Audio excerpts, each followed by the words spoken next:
Tupo eneo la Mikese ambayo waziri jana alipita, na katika kupita kwake alielekeza mradi wa utengenezaji wa elimu uanze haraka iwezekanavyo, na tupo hapa kwa ajili ya kutekeleza maagizo ambayo waziri ameelekeza katika TANROADS ya Morogoro. Kwa hiyo wapo wataalamu ambao wanaendelea na matengenezo ya hiyo elimu kama alivyoelekeza waziri kwa ajili ya kutekeleza ili mzani uanze kufanya kazi kwa haraka. Baada ya mzani kukamilika, faida iliyopo ni kwanza kupunguza foleni ambayo inatokea baada ya kujazana kwenye mzani mmoja, na kuruhusu magari ambayo hayahitaji kuingia mzani yaendelee na safari kama kawaida. Hii foleni hapa kila mtu anaiona. Nataka kujua sababu yake ili Way in Motion alifanyi kazi ni nini? Yaani wewe niambie ukweli tu, ili kusudi mimi nisimuonee mtu. Sitaki kupata dhambi ya kumuonea mtu. Hao watu wanateseka katika mafoleni kwa sababu ya kitu hiki hapa tu. Sasa nyie niambieni, mmechoka kufanya hii kazi?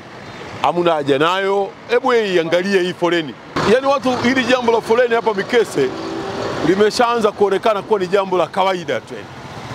Wakati ni jambo kumbe tunaliweza na tunalimudu. Kwa hapa Mikese, changamoto ya mwanzo kabisa ilikuwa ni shida ya hizi sensa ambazo ziko barabarani. Imekaa muda mrefu, kwa issue ni beti na nati zilikuwa zimekatika, pamoja na sensa zenyewe zimekuwa worn out. Unaona bana. Na huu mzani ni wa kwanza kufungwa, kwa maana hii mifumo ilifungwa kama pilot ya wizara, kwa maana ya kufanya study ya changamoto ya msongamano katika vituo vya mizani na kuweza kuona namna kupata mfumo ambao unaweza kusaidia kupunguza msongamano katika vituo vya mizani. Kwa hiyo ilifungwa na wizara nafikiri mwaka 2015. Kwa hiyo kutokea hapa sasa ndio mifumo mingine yote ikaja.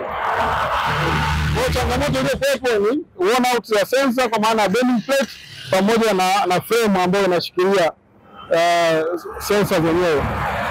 Kwa hiyo tulichofanya ni kufungua, kuweza kuangalia reassess damage iko kiasi gani, na kuweza kuona tuweze kupata sensor nyingine tubadilisha na kuresume operation za mfumo, na kuweza kuwahudumia wasafirishaji ambao wanatumia hii barabara ya kutoka Dar es Salaam kuelekea Nyanda za Juu Kusini pamoja na Central Corridor.